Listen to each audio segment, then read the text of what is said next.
ons het dit so pas gesing, who is worthy, there's no one, dit is net U, Here, dit is net U. En ons wil dit maar net weer, ons wil dit met gewone woorde, wil ek dit vir U kom sê, Here, uit ons harte het ons dit so pas gesing, en ons bedoel dit, Here. En ek weet ons lewens is nie altyd in lyn daarmee nie, dit lyk nie so nie, maar Here, wanneer ons die geleentheid kry so pas, dankie dat U ons gesindheid sien, dankie dat U ons harte sien, en dankie dat U weet, ons bedoel dit. Here Jesus, net U is waardig. En daarom ook vanaand, Here Jesus, nooi ons U, kom praat met ons, leer ons meer van U, om soos U te wees, om soos U te leef.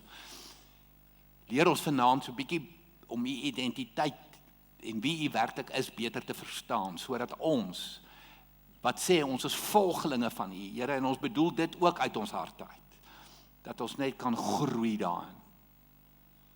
Kom praat met ons uit die heilige woord ook, Here. Amen. So vanaand, vanoggend was my heerlik, net so te loof, baie dankie vir die geleentheid, en vanaand net so groot voorreg vir my, om 'n diensknegt te wees, noem ek 'n roeping, 'n voorreg en 'n eer. En ek bid, en ek het gebid voor die tyd ook, dat jy sal verstaan hoekom ek dit sê. Ek bedoel, mense diensknegt, as jy nou regtig die korrekte Bybelse woord wil gebruik die woord slaaf.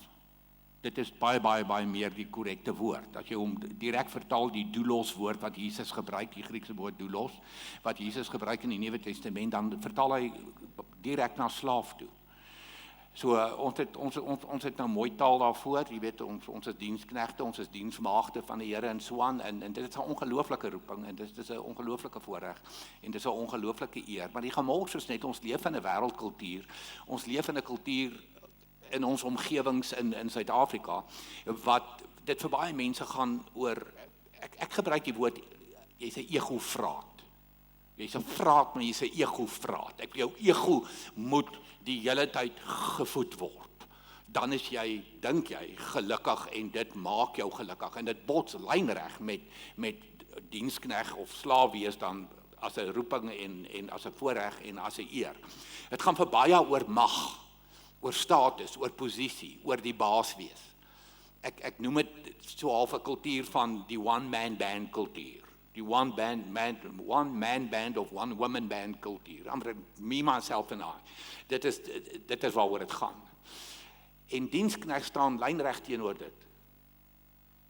En wat dit vir my en vir jou moeilik maak, om hierdie nie net te verstaan nie, maar te leef. Want uiteindelik is die woord is geskryf om, ons lees hom sodat ons hom kan leef. Uiteindelik moet jou lewe verander as jy met die woord gekonfronteer word, en dit is wat nou vanaand gaan gebeur. Ons gaan onsself speel in die woord van die Here, en hy gaan vir ons help om hierdie beter te verstaan en prakties te leef. Maar die oomblik wat jy in 'n kultuur leef, waar jy teen die kultuur moet gaan, is dit moeilik. Maak nie saak watter kultuur ek van praat nie. Die oomblik wat jy teen 'n kultuur gaan, dis 'n stryd. Nou, ek wil begin met 3 Bybelse voorbeelde. Die eerste ene is 'n persoon, doodgewoon, uit die boek Jakobus geskryf, so ons praat van Jakobus, wat die boek Jakobus geskryf het. Nou wat bitter min mense van Jakobus weet, dat is Jakobus was 'n baie vername, belangrike prediker gewees. Met ander woorde, Jakobus het skares getrek. As Jakobus gepraat het, waar Jakobus opgetree het, ja, hy het die limelight gehad, en hy het die mense gehad, hy het die fanclub gehad. So, alles was in plek vir hom gewees, gereeld op die verhoog. Die tafel is vir hom gedek, en mense het geluister. En as jy nou regtig 'n CV soek vir Jakobus, sit daarby broer van Jesus. Hy was die halfbroer van Jesus gewees. Nou mense, as jy nou iets kort op jou CV, dan sit nou onder andere nou dit. En hy het dit gehad. Maar weet julle hoe begin hy die boek Jakobus? Jakobus 1 vers 1. Gee hy vir ons die begin van sy CV. En dit lees as volg.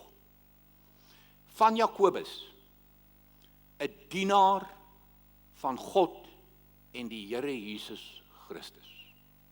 Dis wie ek is. Dis wie ek is.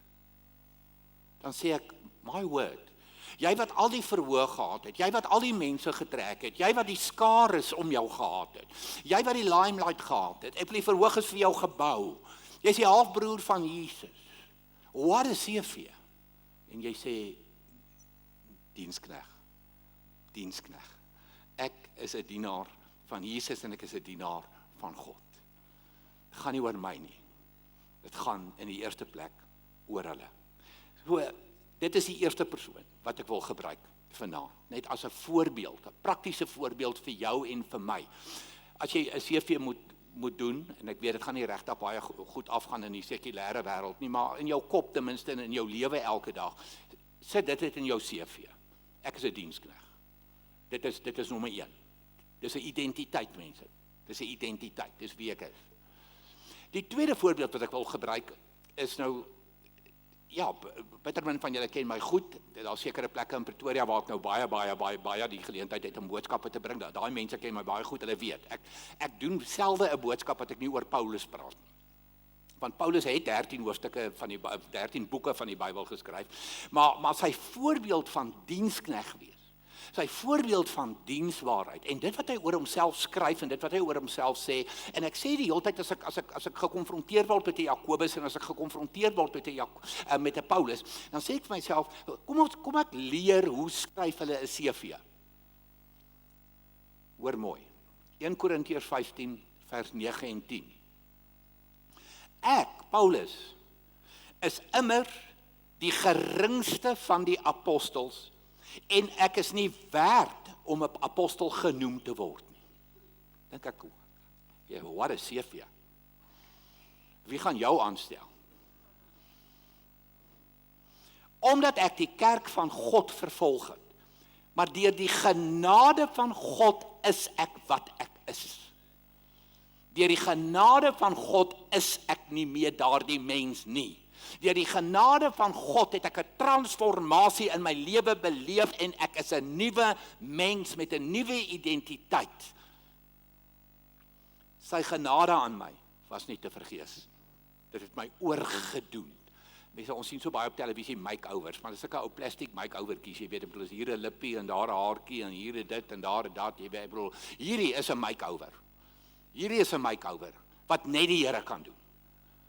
Maar hoor wie hierdie woorde, dit gryp my hart. Ek is die geringste van die apostels, dan gaan hy nog verder. Dis of hy homself verder degrade. Ek is nie werd om 'n apostel genoem te word nie. Maar dan kom die belangrike draai, maar daar het iets gebeur in my lewe. Wat maak het ek vandag 'n volgeling van Jesus is wat my 'n nuwe identiteit gee. Nou hier's 'n tweede voorbeeld van Paulus. Ek het nou vanoggend vir julle genoem in die erediens toe ek oor die boek Timoteus gepraat het. Dit is oom Paulus se afskeidsbrief en hy oorhandig die aflosstokkie aan jong Timoteus. Maar hierdie is nou vir my die mooiste voorbeeld wat hy vir Timoteus sê. Timoteus, hoor gou hierso. Christus Jesus het in die wêreld gekom om sondaars te verlos. Van hulle is ek die grootste. Wat 'n CV. Ek stel jou sommer net nou aan.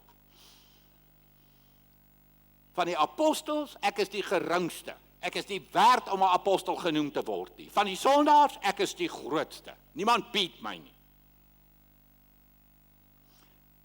Maar juist daarom, mense let gaan net op die woord elke keer, maar. Dis 'n baie belangrike woord, maar juist daarom was God my, hier is ons weer, genadig. Sodat Christus Jesus aan my as die grootste sondaar al sy verdraagsaamheid sou betoon en ek 'n voorbeeld kon wees vir almal wat in die toekoms in hom sou glo om die ewige lewe te verkry. Van die apostels, ek is die geringste, ek is nie werd om 'n apostel genoem te word nie, maar hier gebeur 'n maar genade en nou is ek iemand anders. Nou is ek 'n nuwe mens. Van die sondaars, ek is die grootste. Ek is 'n terrible voorbeeld. Maar genade en nou is ek 'n nuwe mens. Ek is iemand anders. So sit jouself nou hier in. Want dis presies wat Jakobus vir ons leer, dis presies wat Paulus vir ons leer. En nou voor ek by die derde voorbeeld gaan kom, is daar 'n belangrike stukkie konteks wat ek net eers vir jou wil verduidelik. Die derde voorbeeld is nou Jesus self. So ons het nou Jakobus, ons het nou Paulus en nou gaan ons Jesus self. Ek wil jy moet gou terugdink. Almal van julle ken hierdie gedeelte in die Bybel, die laaste avondmaal. Toe Jesus sy laaste ete saam met sy disippels gehad het. En hy by die deur gestaan het as 'n slaaf, as die dienskneg. Die fout wat baie van ons maak, ook baie kunstenaars, oor die laaste avondmaal. Mense, tafels in Bybelse tyd was nie hierdie hoogte gewees, en jy skuif met 'n stoel daarin, en hier sit jy en nou 'n lekker bord kos, en hier gaan ek nou my skaapbout nou geniet, saam met die aardappels, en die rys, en die sous nie, okay, raai. Dink aan die eetkamertafel by jou huis. Dit is nie hoe eetkamertafels gelyk het in die Bybelse tyd. 'n Eetkamertafel in Bybelse tyd was min of meer 'n tafelblad so hoog, so, van die grond af. So kry die prentjie van die laaste avondmaal, waar die tafel so hoog van die grond af is, en elke ander tafel in die Bybelse tyd, en hier's nou belangrik wat ek vir jou gaan gee, belangrike detail. In daardie tyd het mense sandale gedra. Mans en vrouens het sandale gedra. OK, dis 'n belangrike punt. Daar was nie teerpaaie nie. So dit was stofpaaie. So jy kom by die huis, kon jy 7 keer gebad het, of 9 keer gestort het, maak nie saak nou nie. Jy gaan met vuil voete aankom, waar jy nou ook al gaan eet. En waar gaan jou voete wees in terme van hierdie tafel? Amper in die kos. Dit is hoekom daar altyd 'n slaaf by die deur gestaan het. Wanneer jy aanmeld vir, hallo, hier is ek het kom eet, dankie vir die uitnodiging, kan nie wag nie, gaan spesiaal wees, dan staan daar iemand by die deur, wat vir jou sê, jou voete moet gewas word. Ons soek nie jou vuil voete in die kos nie, en naby die kos nie. En met die laaste avondmaal, met die laaste ete, wat Jesus nou die nagmaal ook ingestel het, dit gaan nie meer oor die Pasga in die verlede tyd nie, dit gaan nou oor die kruis wat kom, en al daai tipe van goeders, toe staan hy by die deur. As slaaf. As dienskneg. En dis binne hierdie konteks, wat ek nou vir jou die volgende wil lees. Johannes 13, vers 4 en 5, en dan na die einde se kant van Johannes 13, vers 15. Toe hy van die tafel af opgestaan, sy boekleed uitgetrek en 'n handdoek gevat en om hom vasgemaak.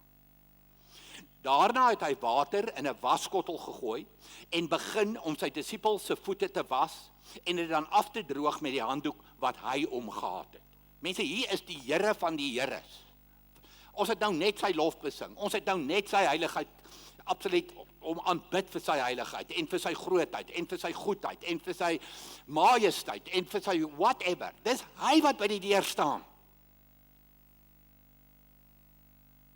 Petrus het tog geredeneer van nee, ek kan nie my voete was nie, en Jesus het net vir hom gesê, sit daai voete in die water. Ek wil vir jou iets demonstreer. Ek wil vir jou iets wys. En dan in vers 15 sê hy vir sy disippels, ek het vir julle 'n voorbeeld gestel. En soos ek vir julle gedoen het, moet julle ook doen. Dit hoef ek nie vir jou te verduidelik nie. Want soos hy daar staan, dit is hoe jy hom moet verstaan. Ek het hierdie gedoen, so gaan doen julle dit nou. Ek in my identiteit is 'n slaaf, ek is 'n doulos, ek is 'n dienskneg, gaan wees jy 'n slaaf, 'n doulos, 'n dienskneg. Ek het dit vir jou gedemonstreer, volg net my voorbeeld. Ek sê mos, ek is 'n volgeling van Jesus. Dis my identiteit. Doen dit. Wys dit.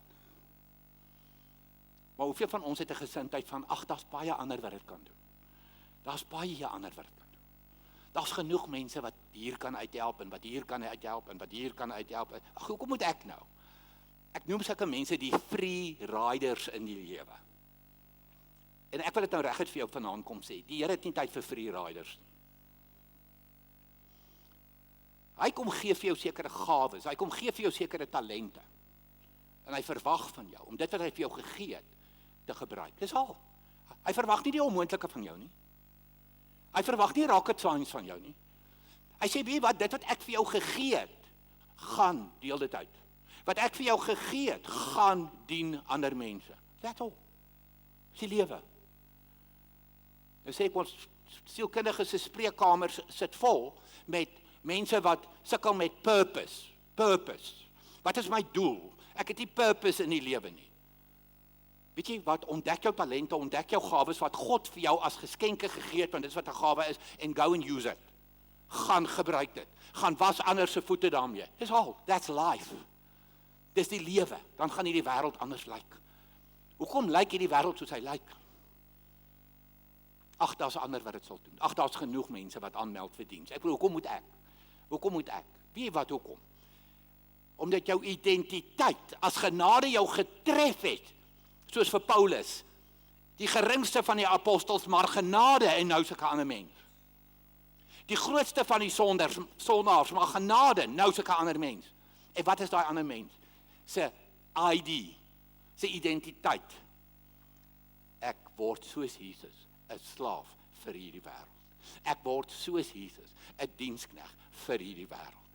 Wat 'n eer, wat 'n voorreg, wat 'n roeping vir elke gelowige. Maar, nou weet ek, ons almal sukkel hiermee. Ons almal sukkel hiermee. Nou wil ek vir jou die woorde lees van die baie bekende Rick Warren. Nou Rick is nou al kantig afgetree. Ek dink die man preek nou meer as wat hy ooit in sy hele lewe nog ooit gepreek het. Maar hy's ten minste, hy's nie meer voltyds by Saddleback, die kerk wat hy begin het nie. En dis die, as jy nou wonder wie's Rick Warren, dis die man wat Purpose Driven Life geskryf het en daar's meer as 40 miljoen kopieë van die boek verkoop ensovoorts. 'n wonderlike mens. En Rick Warren skryf die volgende woorde. Hy sê the disciples argued about who deserved the most prominent position, and 2000 years later Christian leaders still jockey for position and prominence in churches, denominations and parachurch ministries. Hy sê, hoor mooi, 2000 jaar terug het die disippels geargumenteer, gedebatteer, baklei oor wie is die belangrikste. En dis 2000 jaar wat hierdie debat nou aangaan. En dit het nou nog nooit gaan kalmeer nie. En omdat Riek uit die kerkwêreld uitkom, verwys hy na die kerk in hierdie aanhaling. Maar hierdie is net so geldig op elke ander terrein van die lewe. Elke ander terrein. Sekulêr, geestelik, kerk, whatever. Elke terrein. En hierdie woorde van hom skryf hy na aanleiding van wat gebeur in Markus 10 vers 35 tot 37. So lees dit saam met my. Jakobus en Johannes, die seuns van Zebedeus, kom toe na Jesus toe en sê vir hom, Here, ons wil graag hê, u moet vir ons doen wat ons u gaan vra. Mense, ek hoop nie dis hoe jou gebede klink. Myne klink nog op partykeer so. Ek sê altyd, ek is partykeer die Here se beste raadgewer. Ek sê altyd, Here, volgens u wil, maar dit sal naai wees as dit so kan werk. Ek dink almal van ons, ek dink jy herken jouself nou so bietjie, maar kyk nou mooi. U moet asseblief doen wat ons u vra. Nie ons gaan aan u gehoorsaam wees, Here, u moet nou aan ons gehoorsaam wees. OK, raad. En wat is dit? Wat wil julle hê moet ek vir julle doen? Het hulle gevra. Hulle het hom geantwoord, wanneer u as koning heers, laat ons dan langs u sit. Die een aan die regterkant en die ander een aan u linkerkant. Nou mense, hierdie klink nou of hulle nou 'n troue organise.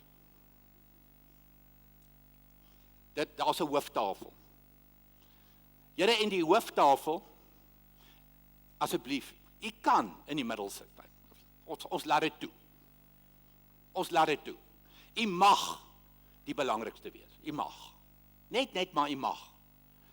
Maar Here, ons soek 'n stoel aan die kant van u en ons soek 'n stoel aan die kant van u. En ons soek 'n naamkaartjie en 'n naamkaartjie vir Jakobus en 'n naamkaartjie vir Johannes. En as dit nou Jesus en Jakobus en Johannes en dis nou ons is die belangrikste. Ek is so bly dat Jesus ten minste daarom ook daar mag wees. En dis 'n aanleiding van hierdie gedeelte in die Bybel. Dis sy disippels hierdie julle. Dis nie wie nie, hierdie is nie vreemde mense nie, dis sy disippels. Kom leer hy vir hulle in Markus 10 vers 43 en 44. Elkeen wat in julle kring groot wil word, moet julle dienaar wees. Slaaf, doulos. En elkeen onder julle wat die eerste wil wees, moet julle almal se dienaar wees. So hoor mooi, as jy die grootste wil wees, as jy eerste wil wees, begin om te dien. Begin om voete te was. Gaan staan by die deur. Trek aan die voorskoot. Neem my identiteit, die identiteit van Jesus aan. Word soos hy. Word 'n slaaf. Word 'n diensknegt en beskou dit nooit as, ek kry myself jammer nie. Sien dit as 'n voorreg en wees dankbaar daaroor.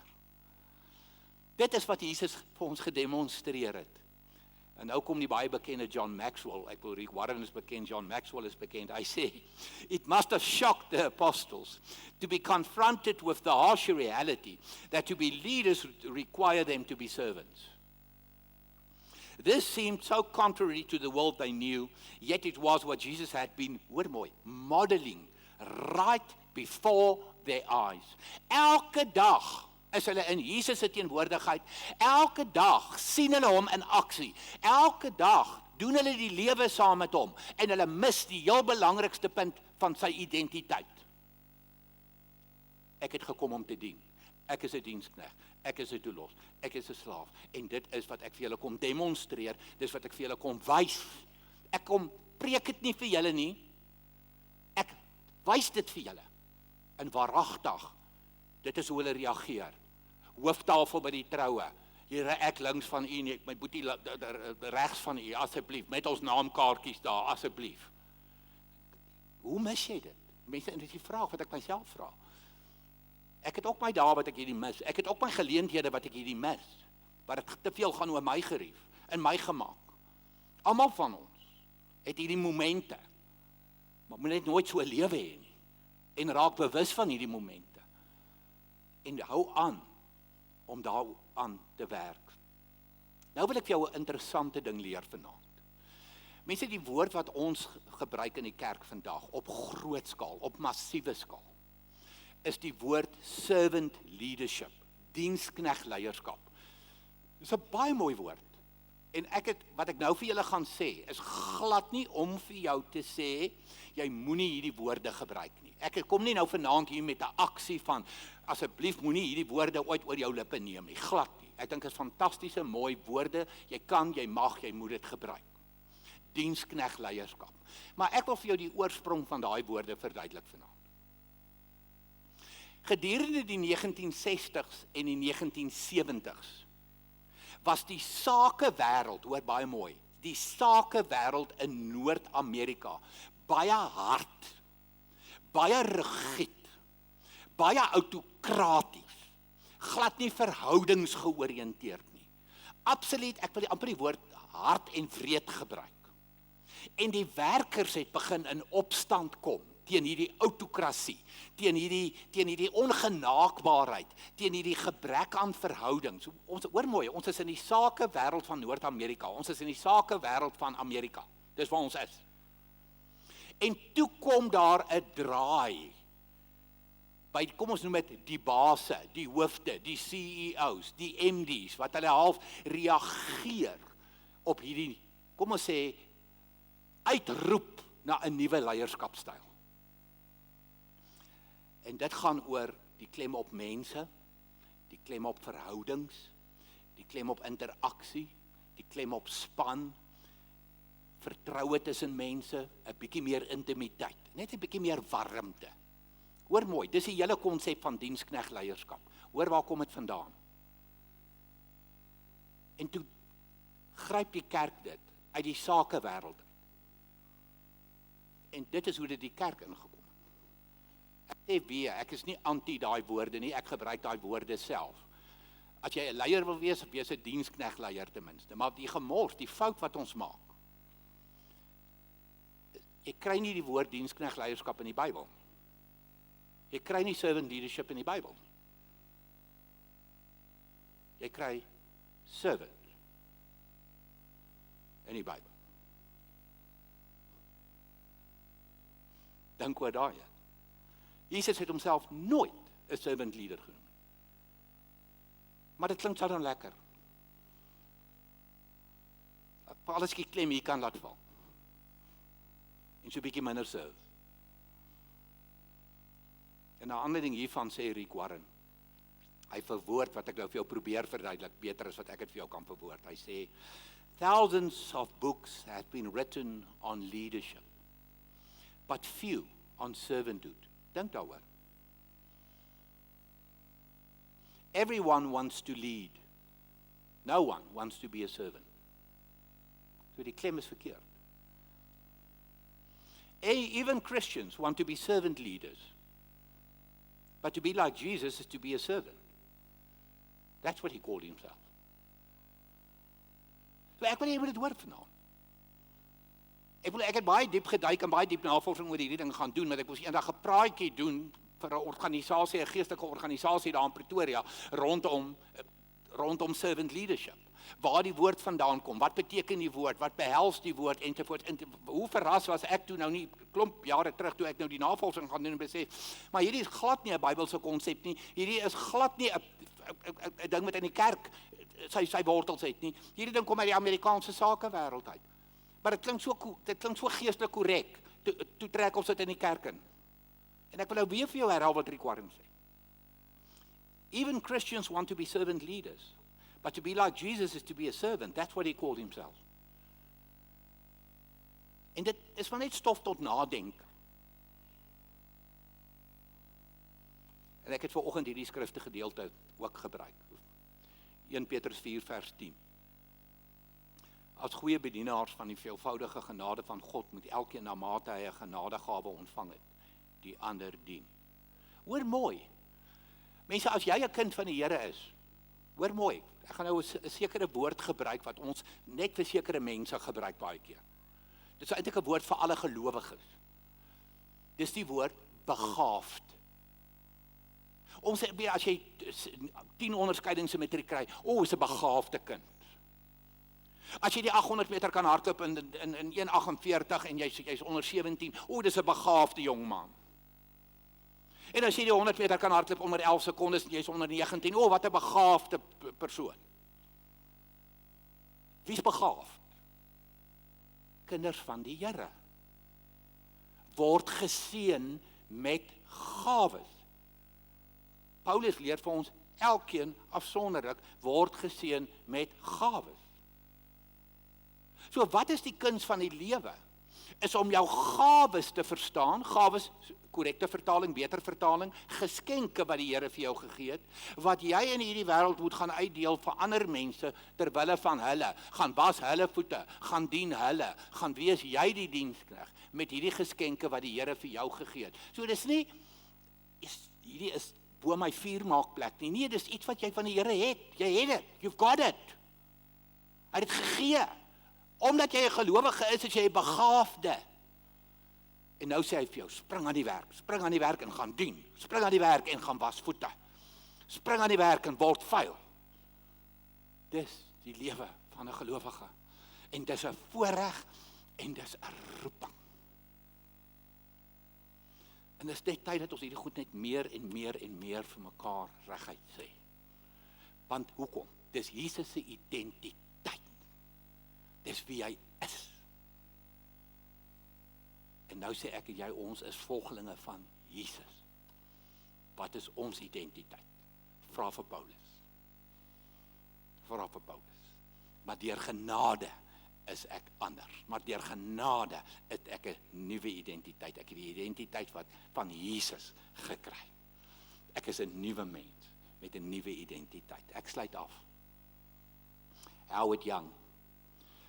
Unselfish servant leadership. Hier gebruik hy die woord en ek het geen probleem daarmee nie. Desires to empower and release others for ministry. Servant leadership focuses on the needs and growth of those being led, not the needs of those who are leading. Ek het begin met die woorde, om vir jou te sê dat hierdie kultuur van hierdie wêreld is 'n klomp ego-vrate. En die fokus is op my behoeftes, my ego wat gevoed moet word. Nee, as jy die kruis verstaan, en as jy genade verstaan, dan sê jy besef dat hierdie is 'n ou mens, en dit is 'n ou identiteit. En dis begrawe saam met Jesus. En deur die genade het ek opgestaan saam met Jesus uit die graf uit, as 'n nuwe mens, met 'n nuwe identiteit. So welkom by die klub van diensknegt wees en diensmaagd wees. Die dag toe jy vir Jesus gekies het, toe het jy aansoek gedoen. Hy het jou CV aanvaar. Jy is aangestel. Let's go and live it. Kom ek bid. Here help ons. Vader help ons. Ons is met tye so selfgerig. Ons is met tye so selfsugtig. Here, ons is met tye so honger vir erkenning. En dors vir 'n ego wat gevoed moet word. Here, en ek wil heel eerste vanaand dit kom bely.